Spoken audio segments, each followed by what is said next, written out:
Station is KAZ-FM, Pacific Grove, California. It's broadcast number 578, January the 3rd, 1983. Kazoo is having trouble with their antenna. It fell down in a rainstorm. It should be ready by next Monday, I hope. They've been working on it all week, so we have to use other facilities for these broadcasts, but those that didn't get an opportunity to hear it on the air in the area will have to get the tapes at the tape center, as the people do who subscribe around the country. There's no other way to do this, and this is played on other stations. So we roll along, and the local people will have to obtain the tapes some other way. I'm sorry about that, but there's nothing we can do. We do have weather conditions here that sometimes inconvenience us, as do other areas. This is a time for introspection. Sometimes the year goes so fast we just roll along one news story after the other, and it's hard to put them into classifications or categories, and I thought I would use this week to clarify some of the issues and subjects that I have covered in the last year. In my mind, the categories are clear, but if you pick up and start subscribing in any particular week or any particular year, it seems like you're left behind and are not caught up on the past broadcasts. I get this people tell this to me all the time, and I say, look, if you just start reading the newspaper, some people never read a newspaper, and if you buy the New York Times today or the Wall Street Journal, and they tell about Kuwait or Santa Fe Oil or various corporations where the heads of the corporations are changing, it doesn't matter whether you studied Warner Ampex or 20th Century Fox or whatever it is. They just keep rolling the news, and if you're interested, you have to go back to the subject yourself. They don't fill you in with the past. But there are categories here that I'm trying to study and clarify, and I thought I would run down some of these and analyze what's taken place in the past year, and maybe it'll make the next year more clear, or put it in a framework that is understandable to people who have just listened for a short while.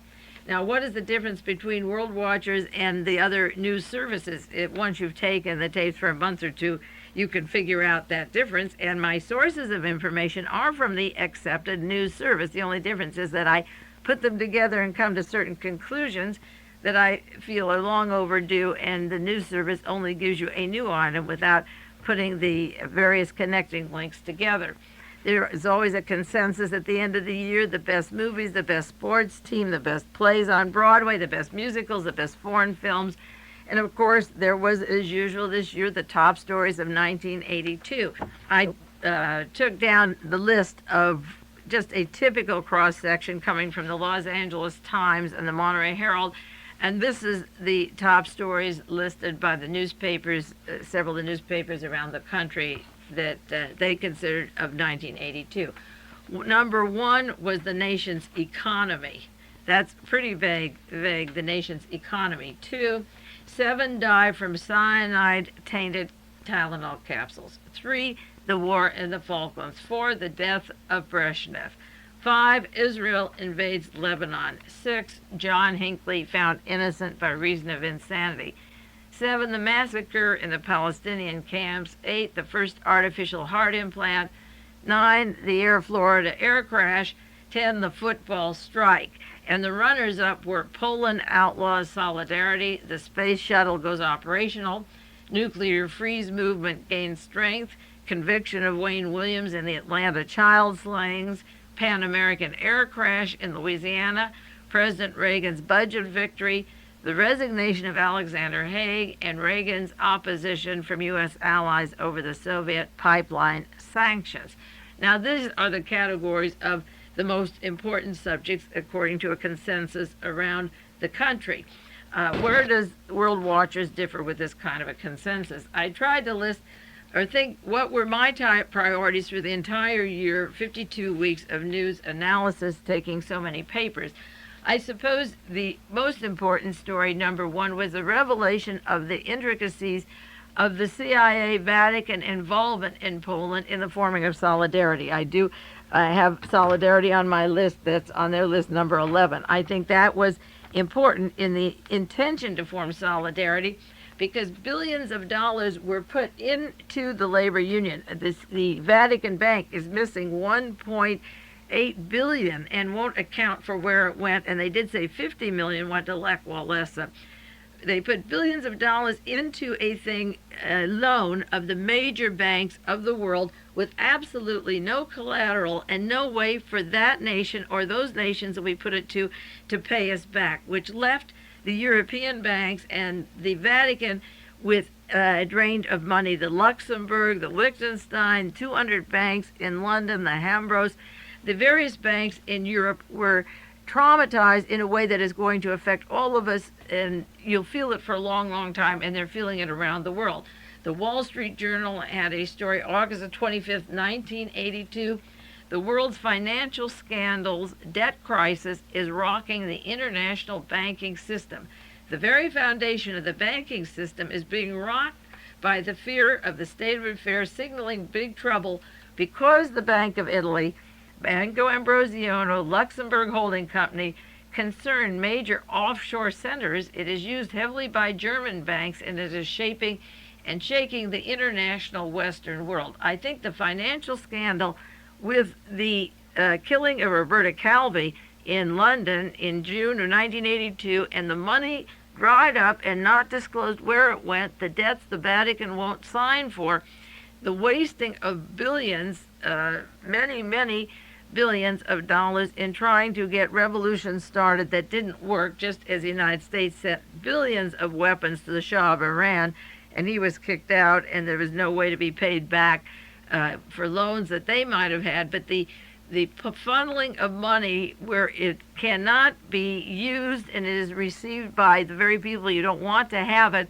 in the expectations that you can do something that's impossible, is shaking the banking world. I think that was the number one scandal, the Banco Ambrosiano linked to the Vatican Bank, the loans that they won't say where they are, and the shaking of the European, from the royal family on down, the European banks all over Europe, 200 banks affected. The second major story, I believe, is the Social Security system, that people in this country have believed in the tooth fairy. Their illusions are greater than their sense of reality or common sense. The Social Security system is losing $17,000 a minute. Los Angeles Herald, August the 6th, had one account. You've seen them in the Wall Street Journal and many articles. They're short of $50 to $100 billion. People that have worked there, well, I can't say the words on the air. I don't think I should. But you know what they worked off in the American dream. 34% don't even bother to vote. They thought in their old age there would be money. The government has borrowed 10 to 12 billion from the disability and Medicare funds. They use the money for space, for weapons, for tanks that don't work, for cost overruns out at Rockwell, for international spying that doesn't tell us of major events, and they refuse to protect the investment of Social Security, and the bottom will fall out of that. There was an article in a paper recently by Social Security Commissioner John Svan, H-V-A-H-N, and he said, I feel like the person that told America there is no Santa Claus. We don't need them telling us. If you read your papers, you knew what was happening day by day. The third problem, I think, is the domestic banks that are in trouble. There's 700,000 bankruptcies on the courts now. The judges can't handle them. There are 268 banks that are ready to collapse under the Federal Deposit Insurance Corporation. San Francisco Chronicle had an article, specifically August the 12th, 1982, but I have 20 or 30 articles I could cite on the banks that are on the brink of bankruptcy. Federally deposit insured corporations, 268 as of August, and 700,000 bankruptcies, not the banks closing, going on now. Now, the number one list of priorities in the world events is the nation's economy, but they're not very general, because you see, these are shattering because they have solutions. And the unemployment, the factories closing because of robots brought in, or offshore factories, cheaper labor. The issue, the 10 most prominent problems could be addressed just to the financial scandals, but saying nation's economy is just too broad a blanket. The fourth most important news story, I believe, to break in 1982 was the international arms sales, selling weapons to countries that can't pay back. Washington Post had a story, 13 arms customers are defaulting on the interest payments, 28 million behind in interest from 13 nations Liabilities have increased from 12 to 18 billion in 2 years. Now, Egypt has costly military aid. Israel can't make their payments. There's 20 billion in interest to be paid over 30 years. That's 910 million a year. The invasion of Lebanon cost them 1 billion, and they have the payment of 20 billion over 30 years. They didn't invade Lebanon. They could put the 1 billion back to the debt and reduce their inflation. Now, last week, Ronald Reagan was announcing to Pakistan he would loan them billions, many billions, so that they would fight, I suppose, help the Afghanians get rid of the Soviet Union. It won't work. The Soviets do not want to be surrounded by Central Intelligence Agency, Pentagon enemies.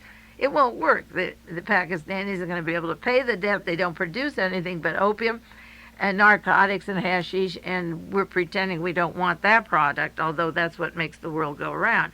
But he went to South America and offers Brazil money. Brazil said they're totally bankrupt as of this week. If the Americans didn't bail them out, there was no money in the country. Now, we put that coup into power in 1964. That government was overthrown, and the CIA put in a military dictatorship. The industrialized nations have used their money, the money we gave them, loaned them, for weapons, for repression, for wiping out Indian population. The scandal is that we keep promising money for arms, and people just can't eat those tanks and the guns or the airplanes or the missiles. So while they buy and buy, that's all we have to sell. So our unemployment is up. We're not making factories where people can be employed in a constructive way. And the fourth scandal, I believe, is the international arms sales and the continuation of sending these arms out. The fifth largest story of 1982 was the confessions of Frank Turple and his partner Edwin Wilson on the activities they do with George Corcola, the role of the CIA and United States corporations for international terrorism. He was on a program that emanated from Boston. You can get the transcript for $3. I'll reprint on the printed sheet that goes with this program, where you can get this transcript. The highlight of his being on public television, it was in January '82, a year ago. He talked about ways the CIA killed, putting poisons in cooling systems. He said that he was familiar with Mr. Agca, the man who has attempted to shoot the Pope. He said that the CIA, when they said they were former, it didn't mean a thing. They could currently be working for the CIA, that his activity is responsible for terrorism, for arming Idi Amin, for instigating torture such as live rats put on, cutting a stomach open and eating people alive by the rat, eating them away while they're tied down to tables. And Mr. Idi Amin is now living in Saudi Arabia along with Bernie Houghton from Nuganan Bank. And he's very much active with the Saudi mentality, as is Frank Turple, who's living in Beirut, Lebanon. He spoke quite openly about approval at the top for what they did, for their poisons, and how they put poison into food. People's heads fell into the food. He gave a view of the CIA when he was asked, quite frankly, does it offend you to do this? He said, no, Dow Chemical makes the chemicals. I don't make them. And he shared how the American corporations, Dow is Standard Oil and so forth. He says there's no difference. They make them, we give them. Why do they make them? We're paid to give them and test them. And I think the revelation of Frank Turple, he with Edwin Wilson worked with Carlos, the international terrorist, and the role that they played in making terrorism look like it came from the left, and it came from the highest levels of the United States government.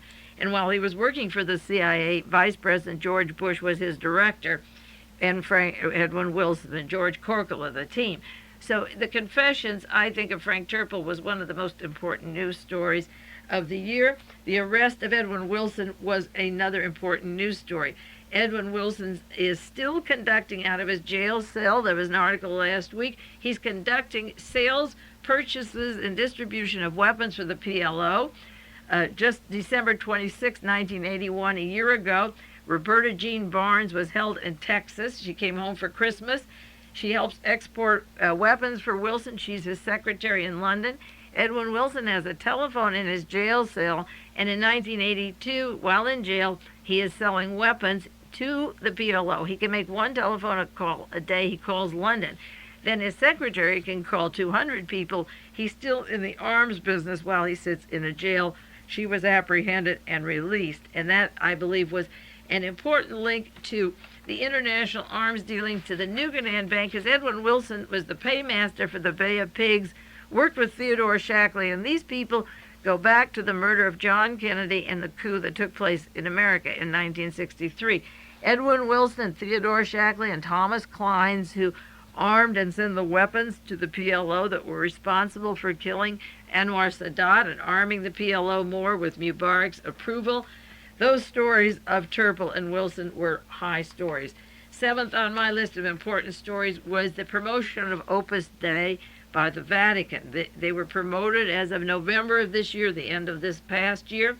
It's the lay group formed in 1928. It goes back almost like the Sovereign Military Order of Malta to 1,000 years ago. And this Catholic organization is bankers, monarchy, and persons who believe that the Reformation causes liberal thinking, and liberals bring on communism if you get soft on labor and you divide up the capital. What you end up with is a socialist system. So the Opus Dei is a very strong fascist disciplined group that took over the handling of the Vatican and their finances. They got the Vatican into debt and then offered to pay the debt, and Roberto Calvi's son and widow said that's why Roberto Calvi was murdered in London, because the Opus Dei was manipulating him, and he was in charge of the Vatican Bank, the Vatican private bank right on the premises of the Vatican that linked with the Banco Ambrosiano in Italy. The promotion of the Opus Dei is similar to an elevation of the group around Franco just prior to World War II, with Franco and Mussolini and Hitler. This group had been active ever since, and I think that was one of the big stories of the year. Number 8, the appointment of Hermann Abst, Hitler's banker, to handle the Vatican finances. I think that is one of the largest stories, because it makes a full cycle that this man, who was Hitler's paymaster and had conceived the idea of slave labor to accumulate capital, is working with 4 bankers who are going to guide the Vatican Bank in its current operations. New York Times, November 27, 1982.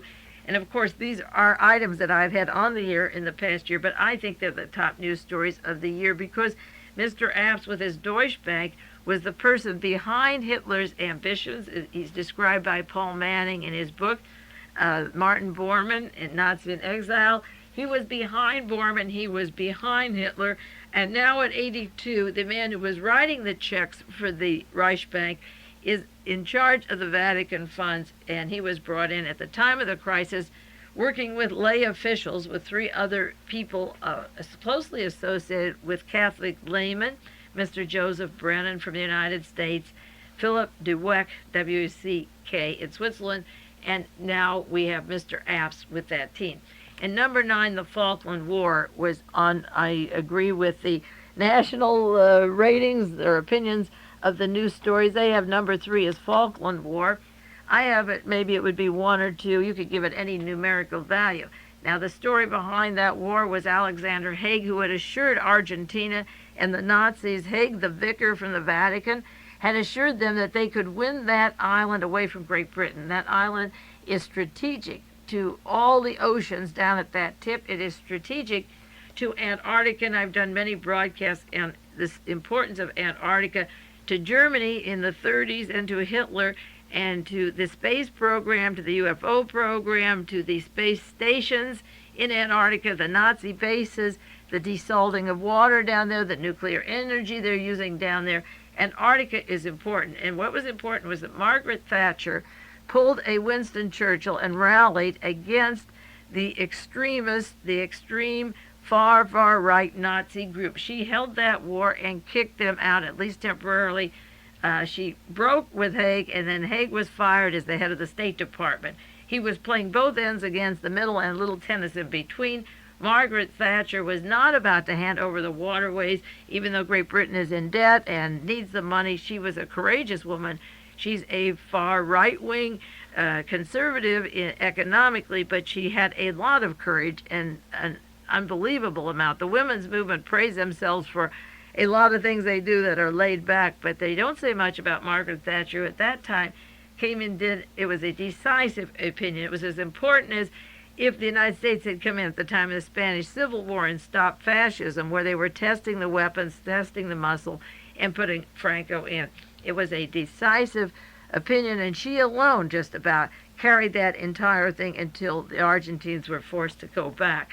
And of course, the most interesting days in June, the most number 10 story, I believe, was the weeks in June right after Ronald Reagan went to Europe. There was a time period there that was so important that I love to look over the articles that took place, and I described it on broadcast 550, June 21st. I described it as the travelers, the hot time in Switzerland and Houston.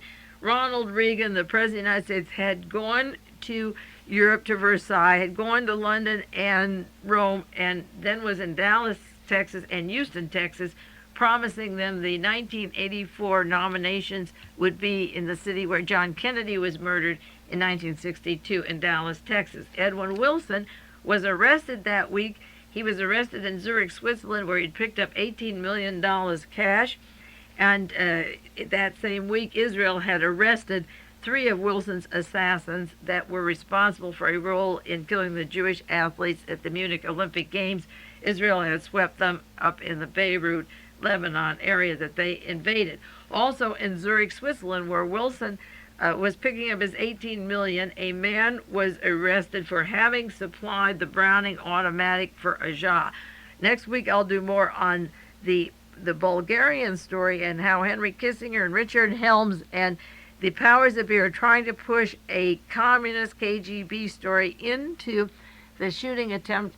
Well, they shot the Pope. They didn't attempt, but they attempted to kill him. The story coming out of London at the time was that the weapon for Agca was sold, a Browning automatic, in Bern, Switzerland. And as I said, Mr. Churchill and Mr. Wilson were behind that activity. That same time in Geneva, Switzerland, that week, Secretary of Labor Raymond Donovan was under investigation for his links to the mob, and Fred Farino's body was discovered in a car in New York City. He was a primary witness against Raymond Donovan, and Roberto Calvi was in Geneva, Switzerland that same day, as was the Pope, who was at a labor meeting, again, like a Solidarity AFL-CIO labor meeting. The Pope was in Geneva, Raymond Donovan was in Geneva, Roberto Calvi was there. Roberto Calvi was to be hung 2 days later. The banks in Europe were to be scrambling around for cash, and secrets that went into the ocean with Roberto Calvi and a few faceless people that have yet to be surfaced. And Bobby Inman, Deputy Director of CIA, who was in the National Security Council, who headed Task Force 157 with Mr. Wilson. And when George Bush was Director of the CIA, he resigned. And I said at the time he resigned because at Wilson's trial they would bring up more information, and he couldn't currently be related to the intelligence community. There was so much happening, and I believe that the top 10 story was the activity in Geneva, Zurich, London, Houston, Texas, the World Centers, in New York, the killing of witnesses, the meeting of the Pope and Donovan and Calvi there, and Calvi's to be hung. That was a fantastic week in shuffling because it did affect the World Banks and scandals that you will be reading and hearing about, that I'll be describing for this year and for the years to come. Now, the most rewarding experiences in my research I've done, this is during the 20th year, and I want to discuss those with you because some people wonder, what have you done so far and where are you going? And it's nice at the end of the year to say, what did I learn this year that I passed on to you and shared on the air that was different than the year before? Because you pick up new material, you don't keep reinforcing the old material, but you have to break through and keep learning new information. I think the most rewarding experience for me this year was the breakthrough of the learning about the organization of the Sovereign Military Order of Malta and the Opus Dei. I didn't understand them at all until Kevin Coogan wrote about it. He is a very brilliant young writer, and he writes for Jonathan Marshall. Jonathan Marshall is also a young person who has a newsletter. It stopped temporarily, but I believe it will start soon again.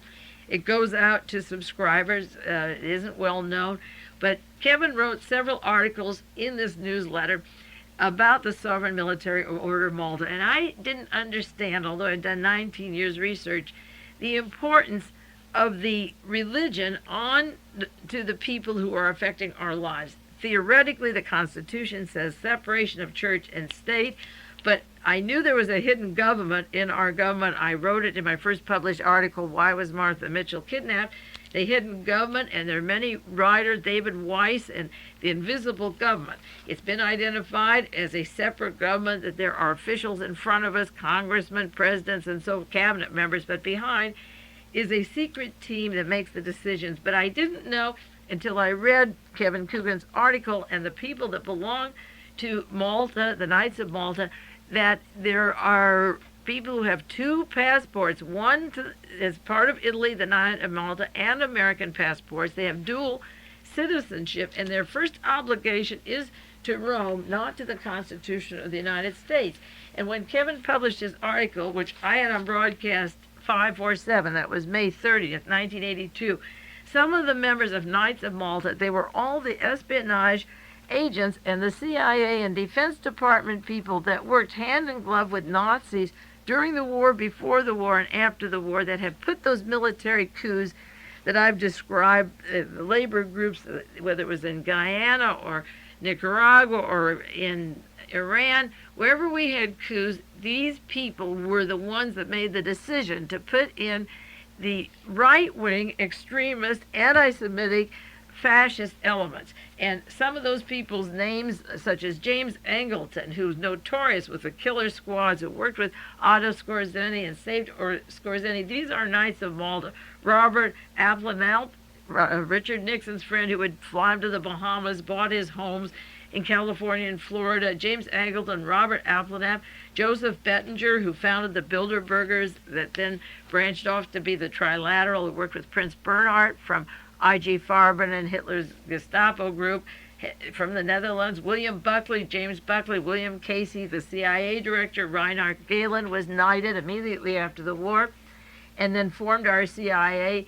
Wild Bill Donovan of the OSS, Peter Flanagan, Nixon's team, J. Peter Grace, Mr. Luigi Getta, Gedda, a writer who writes against the Reformation, Mr. Lee Iacocca from Ford Motor Company, Baron Hilton, Joseph Kennedy, not the sons but the father, was a Knight of Malta, John McCone, director of the CIA when Kennedy was murdered, director of the ITT on the board when Salvador Allende was killed, now part of Bechtel Corporation, Spyro Skouras for 20th Century Fox, Michael Sindona, John Volpe, our former ambassador to Italy, Vernon Walters, all of the people who are the movers and shakers of intelligence, of spy systems, of the death squads in South America, the hit squads of Argentina, Brazil, and Paraguay, Colonial Dignidad, the headquarters for the Nazis, come out of Malta, Sovereign Military Order of Malta, and the Opus Dei that has now appointed Hermann to be the head of the Vatican funds.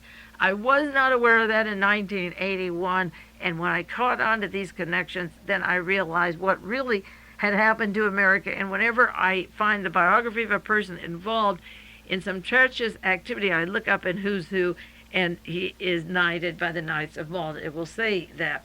The second important breakthrough in 1982 was searching for Fritz Kramer, the iron mentor behind Henry Kissinger and Alexander Haig, because they have to be two of the most dangerous leaders the world has ever known. They don't have armbands, and they don't do goose stepping or raise their arm, but they are treachery, they are Murder Incorporated. And in finding the mentor behind them and studying his locations, I began to study the Fritz Kramer that Hitler had, and I believe they're the two the same person. Hitler's general, his chief of staff, I believe, and have not been proven wrong yet, I'm waiting to be disproven, is the man running our Pentagon since 1928, but ran military intelligence from 1939 and when he came to this country and recruited Kissinger in 1943 to go back with the Nazi generals. That is not separated from the first, the Opus Dei and the Sovereign Military Order of Malta, because he used those agents and worked hand in glove with them. But this treachery goes back to a man, and my search always is for Kramer versus Kramer, any evidence, any book that I can get to disprove it or prove it. I work on that almost every week, going into the battles, the locations, writing to government agencies, and I'll continue that.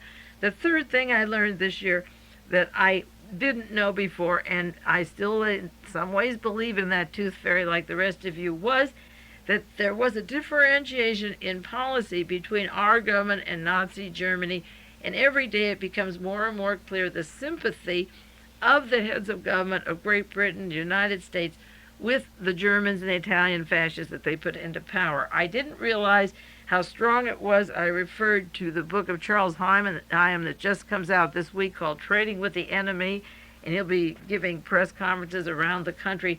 I didn't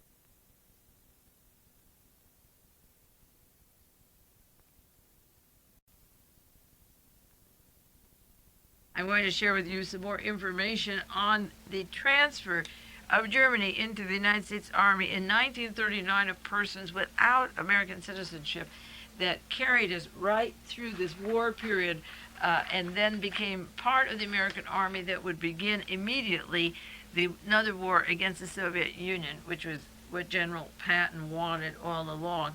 And the shock of the organizations behind this it was a learning experience, and I feel that everything came into place this year because of the new information that I'm sharing with you now.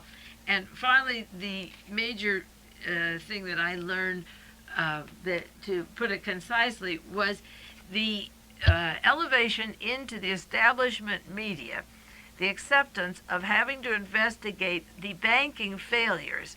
You see, I could talk about how John Kennedy was killed, or Robert Kennedy, or Martin Luther King, or Martha Mitchell, and nobody of the establishment wanted to discuss it or the evidence or to go into the facts. But because those people linked to international banks that eventually were going to collapse with debts that can't be paid, governments that can't pay it back, with banking scandals of hundreds of millions of dollars in individual banks, such as the Coogan Hand Bank, losing $55 million to $1 billion, and you and hardly anybody knows where it went. Or the story of Wells Fargo, when Harold Smith said it was 200 to 300 million, and it wasn't that 21 million in his account at all. This is going on all over the world. The banks collapsing. The Lloyds of London, I haven't talked about that on the air, a tremendous scandal. The Banco Ambrosiano, the scandal, that Global Natural Resources scandal. And what triggers the investigation is when somebody is murdered, like the Coogan Hand. It was Frank Coogan, found dead on a road in Australia in January 1980. With Banco Ambrosiano, it was Roberto Calvi.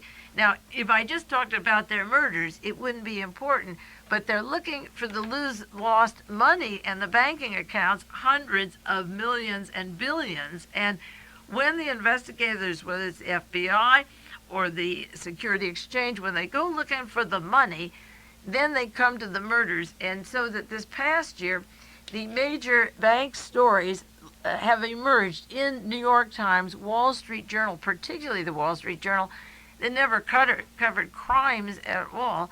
In going for stories like the Coogan Hand Bank and various banking stories or corporations, it leads to the murderers. And so the thing that was important this past year that helped me to understand more of the network of the spy system and the assassination teams was the increase of the banking material in the financial papers. The Wall Street Journal, the Washington Post, the LA Times ignored these stories, finally were forced to face them, and finally forced to admit that behind these stories there were other raw nerve endings, such as when the John DeLorean story broke. He wasn't just apprehended, say, for the narcotic sale of parlaying a possible 20 million into 60 million from Thailand heroin. Then came new investigators that found out about his 23 million in a Swiss bank, a Panamanian cover for it, not explained through the Lotus car that originated with Mr. Chapman in London and in Italy. So that where's the 23 million in the Swiss bank? Or when this Mr. Richard, 20th Century Fox, who owns 50% of Fox, there's an unaccountable Swiss account with millions of dollars over there. In looking for the money, the IRS, the Security Exchange, looking for the banks that have gone out, it's breaking up to the exact spy networks. And so therefore I'm getting more information because the media is willing to go into the money, and in looking for the money, they're breaking into the spy bases. That's why that story was so important that came out of Australia.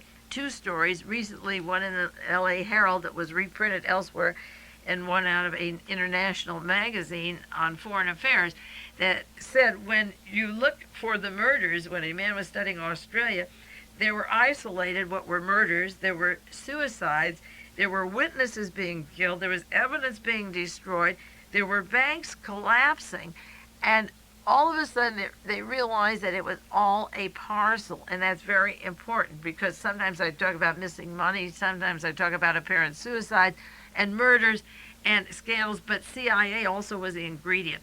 They had the CIA, the destruction of evidence, murders, suicides, and bank failures. So wherever you start, if you start looking for a murder, you'll find the bank shenanigans. If you look for the missing money, you'll find the murderers. If you study the CIA, you'll find the banks and the murders. So that finally there's an awareness of the major media to reprint the interlocking relationships that are taking place. And it's, believe me, it's awfully hard to be like a lone voice in the wind with a handful of research experts who, if you do get access and have weekly radio programs such as David Emery and now Ted Rubenstein's up in the northern area doing a broadcast, there aren't many of us, and maybe it will grow so that people around the country will get more familiar with interconnecting links.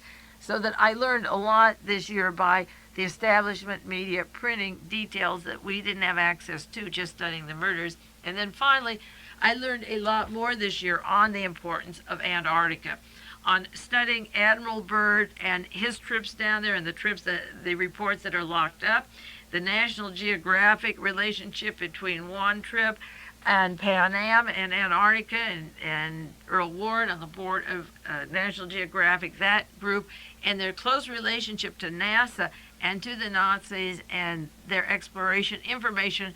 The board of directors, they're breaking that down, and James Forrestal, the Secretary of Defense, Secretary of Navy, who died at Bethesda Navy Hospital, allegedly one of these early wipeouts that we weren't aware at the time.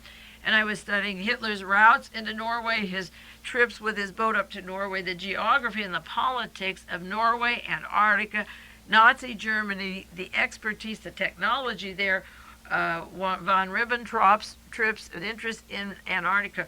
The book, The Assault on Eternity, came out. The staging for World War III would be from Antarctica, and that's why the Falklands was so important. So this year, I really learned how the power control group is right there in Rome and in the Defense Department that Rome infiltrated and took with it its mentality to the United States, so that all the top appointments are not an equal distribution of, say, Jew and Protestant and Catholic or Mormon necessarily. The top directors of all the counterintelligence where the military junta is fascist and Nazi with links directly to Hitler's Germany come from the Sovereign Military Order of Malta, from Rome, from Reinhard Gehlen and James Angleton and Berman and Walters and Mr. Casey. Now, I thought in the remaining time that I have of this half hour, I'd run down some of the important deaths. In the next few weeks, I'm going to update you on some murders, or they may not be murders, but when I mention them, I usually think they are killed for a reason, and the subterfuge of the suicides or so forth goes on, or accidents. But before I do that, I just wanted to quickly run down as many as I could that I've discussed on the broadcast. There are others that took place, but I wanted to summarize what I talked about in the last year and run them down real fast, and I have the list of the particular broadcasts and the weeks that we had them. Of course, Solidarity was the first death last year, 1982. Solidarity died, and there's not going to be a Solidarity Union as such. And Mr. Lech Walesa was taped with his paramours and his discussions against the Pope and Rome and his hypocrisy. Lech Walesa will be a different person. He could be released because he was sanitized. In January, at the end of last year, in January, the tombstone was stolen from the grave of Robert Kennedy. The Libyan hit squad story broke that this was fabricated out of the Mossad, out of Israel. It was a lie. There was no such hit squad. There was a Klaus von Bülow trial. He's nightclubbing. There's pictures of him that were sent to me from New York. He's out, with the women. He's dating and going to make a movie. He was found guilty with his Sleeping Beauty wife. He probably will never serve a day in jail. He's happy and carrying on with his paramours in New York City and elsewhere. The Reverend Brochures was murdered January 25th, 1982. He was one of the top witnesses to the Kennedy assassination. He had links to the assassins of Robert Kennedy in Los Angeles, and had links to the John Kennedy assassination.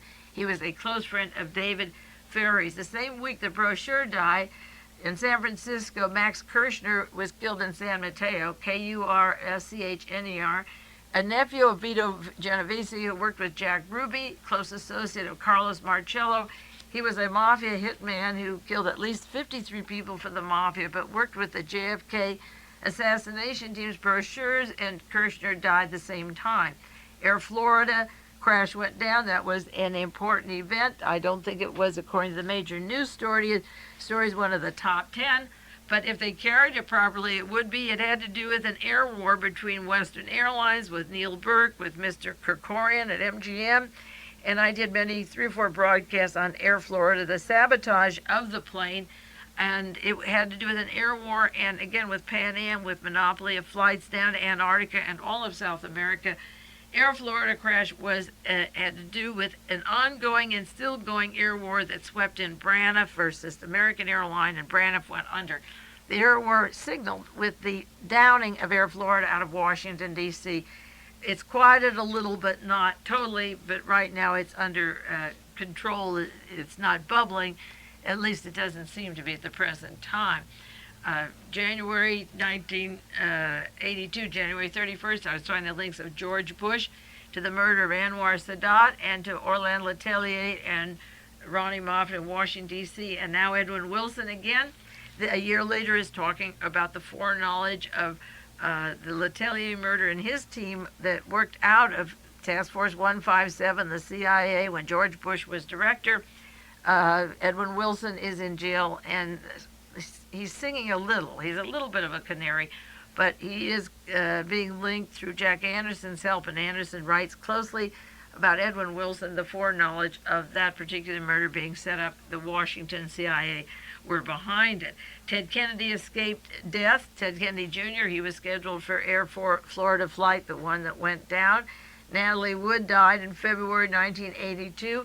The movie Missing came out about Charles Horman, and the important thing about that was the mention of Henry Kissinger and being a Nazi and working with the Nazis. This long cover of the Jew Kissinger is long to be blown off, and I think with the Kramer Kissinger Haig connections, it won't be too many years before we disrobe Kissinger for the Nazi that he is. Edward Ellis Smith was killed in San Francisco in February of this year. He worked for the CIA 20 years. He was killed right after Brochures and Kirchner. So within a 3-week period, Ray Brochures, Mr. Kirchner with the hit squad mafia linked to the Kennedy murder, and Smith, 20 years with the CIA, were all killed within 1 week. Why that 1 week was chosen, I don't know, but that happened in February. The murderer, Mr. Roberto Opesan, was running for office in El Salvador in February. He was described as the killer candidate running for elections. He's still very much the killer in El Salvador, continuing what he did best before, and linked to the murder of the nuns that were down there, the Americans, even before he was elected. There were some other plane crashes, the one in Boston. I think that was more important in a way than the Louisiana one. Remember the 2 men, the father and son, who were never found, that went under the icy water, and somebody saw them and left them there. The excuse, they didn't think they were passengers. They became non-news stories. They just disappeared, as many of these people do. Sirhan in March, his appeal to be parole was turned down. The man charged with killing Robert Kennedy, never going into Thane Caesar, who did the fatal headshot standing right behind Robert Kennedy, murdered him. The gun was right up to the back of his head.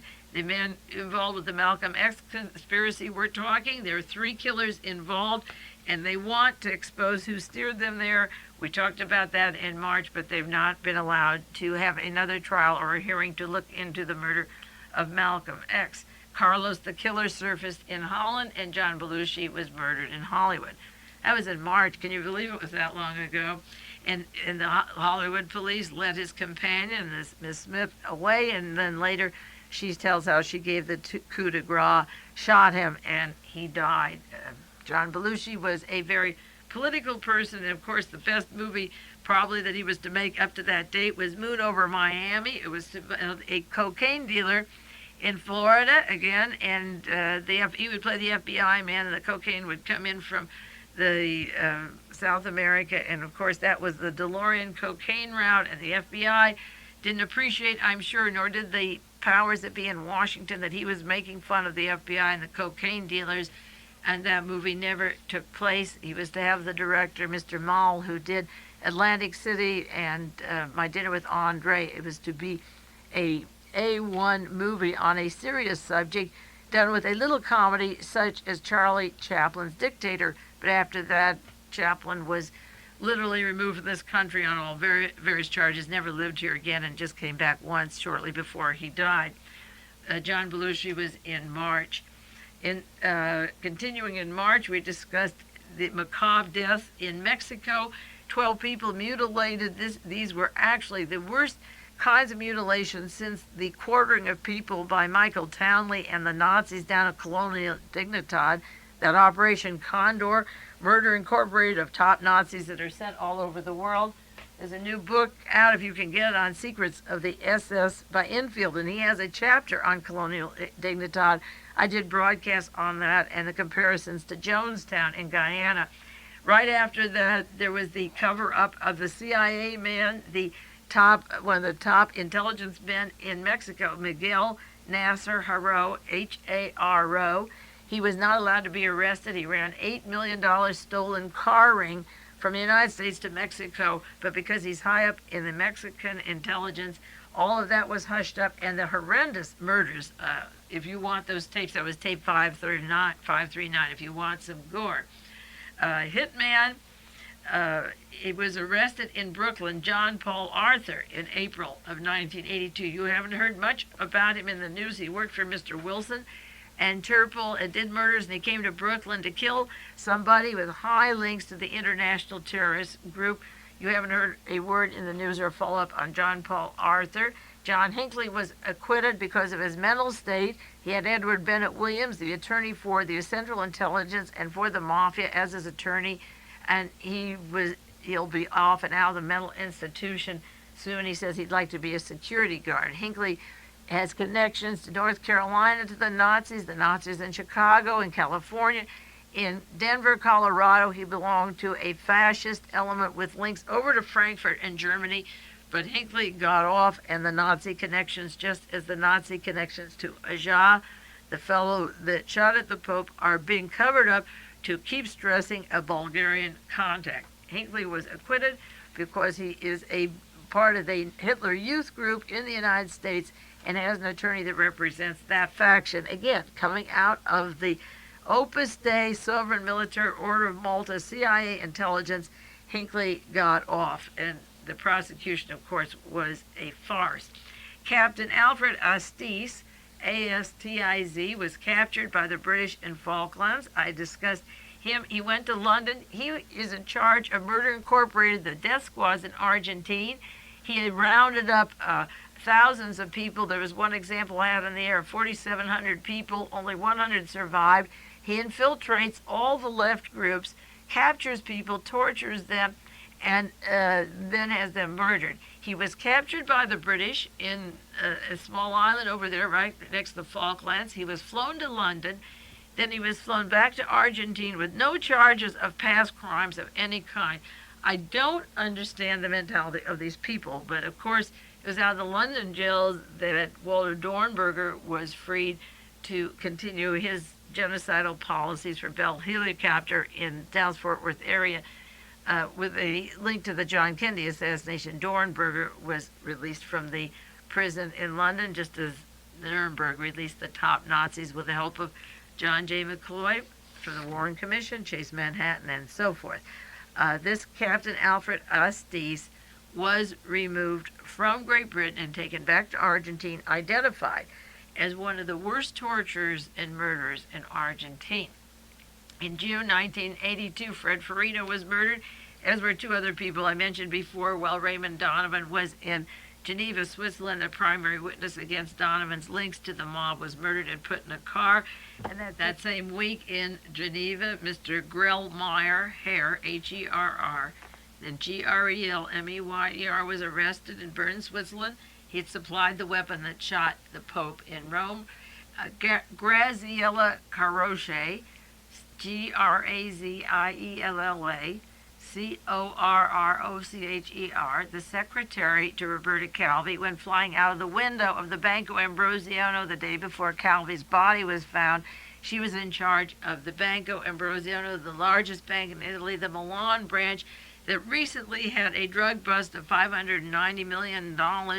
A Syrian married to an Italian linked to the Banco Ambrosiano narcotic gun-running assassination group worked in the same bank. She went flying out that bank the same time that Calvi died. And that was the week that Britain's ambassador to London, Shimo Argoff, I can't pronounce those names, Shimo Argoff, I should know them by now. He was the ambassador from Israel to London, was shot, and that was excuse for a full invasion into Lebanon.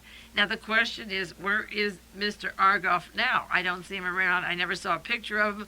Was he shot, or was this a provocateur? Did it provide the excuse? Was he damaged, brain damage, or is he around like Mr. Brady, the press secretary? Not a sign of him since June, but he was shot in London, and that instigated the invasion over in Lebanon. And Israel will make money and power off the invasion. It did have the approval of the United States government, and no matter what many sources say, they couldn't have done it without the U.S. government, but they needed a provocation. So this poor dog was shot in London, but we haven't seen anything of him since. In July was the Pan Am plane in New Orleans, 143 dead. The crash, there was an explosion. There was a question of aliases and people on the plane that didn't have the right name, but there were so many people there, it'd be hard to figure that one out. The Air Florida was easy to figure out as a sabotage, but this plane was listed as one of the top stories by the other news media, and it was a large amount of people. The Dominican president was shot in July. Antonio Guzman, the same week that Edwin Wilson was to get safety in the Dominican Republic.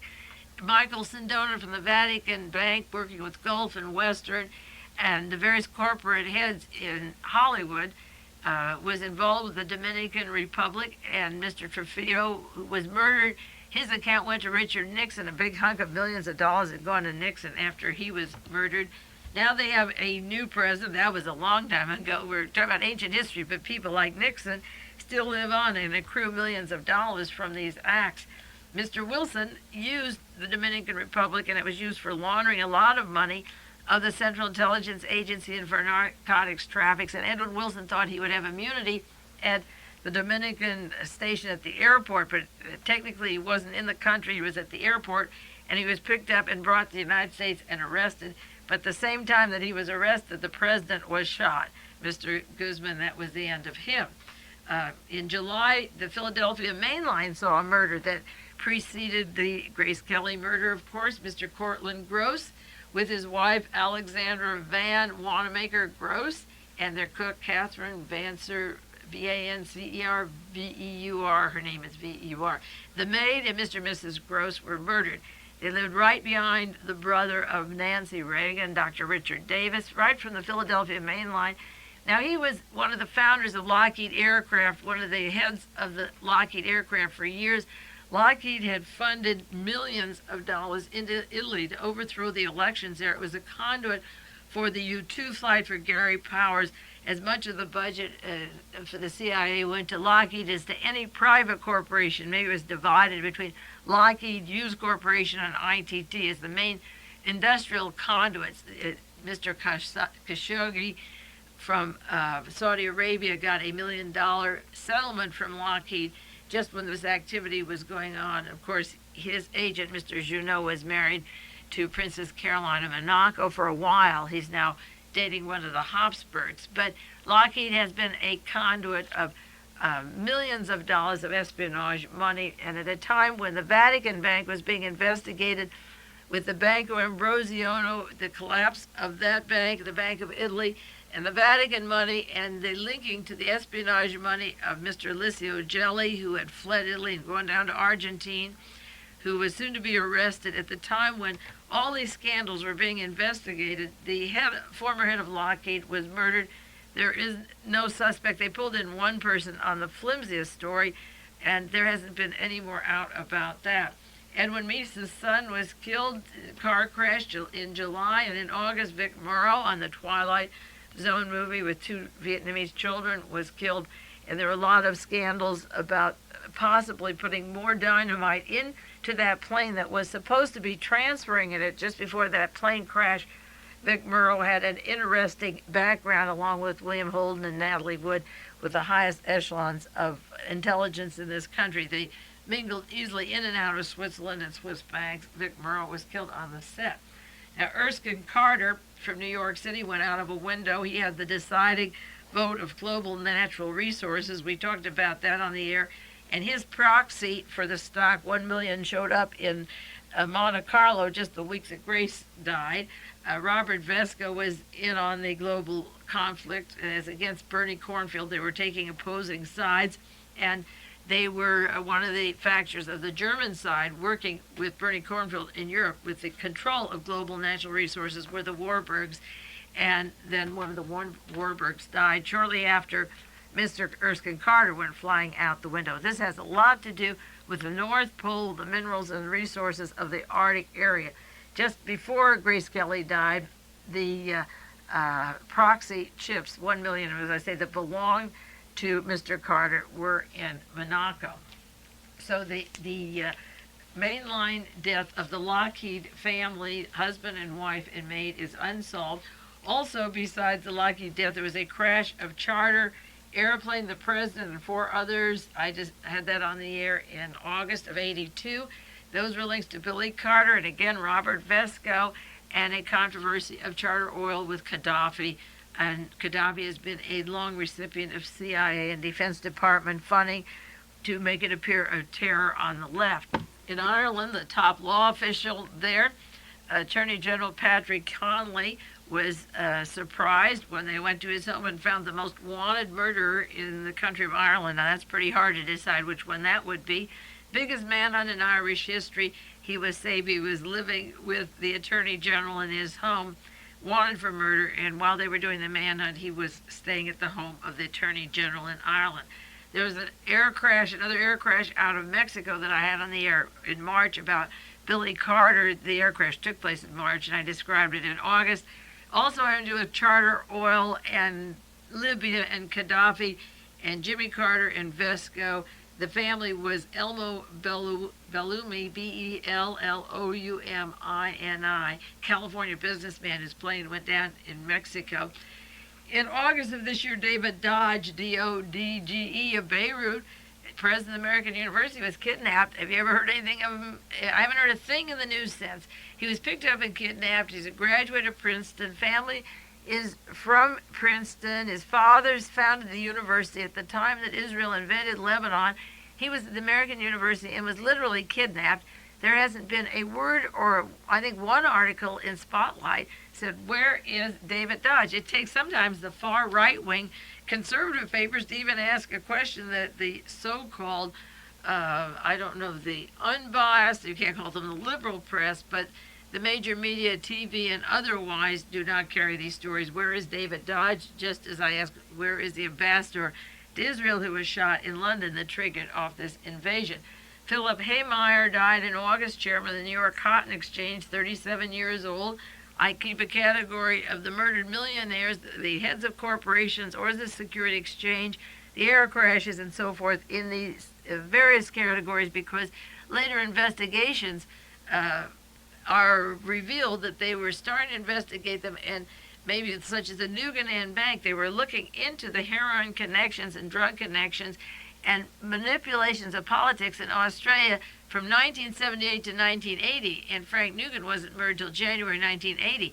So preceding the death, there are investigations often, but just at this time period around when the main line, when Cortland Gross was killed in Pennsylvania, Philip Haymeyer and other corporate heads, or the head of Charter Oil, the president, and so forth, there were a whole series of accidents. They seem to come in clusters, like the CIA witnesses, the murdered, the corporation head murders.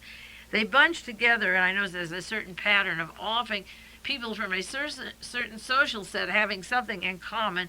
And remember, the Coogan story broke with 14 deaths related to the Coogan Bank. It was the cluster of people related to the bank that caused the story to break. Will Philip Haymeyer, chairman of New York Cotton Exchange, he was to be married the next week. No notes, no depression. He was found dead in New York City, and the Wall Street Journal ran 2 long articles in August on murder, Hermann, CIA, and top military brass, bringing up the subject of murders. General Carlo Alberto Dalla Chiesa, C-H-I-E-S-A, was killed in Palermo. He was the chief investigator of the Vatican Bank, Michael Sandona's money, the mafia connections. His time is running out. We're up to August of last year. We can't even get to December. I believe next week I'll continue with this list of people that were important in 1982 that were killed, because we will be discussing other weeks on the air the corporations, the banks that affected the news in the future, and also show how their deaths were timely to investigations that might reveal something that happened to the past. This is Mae Brussell in KAZU FM, Pacific Grove, California.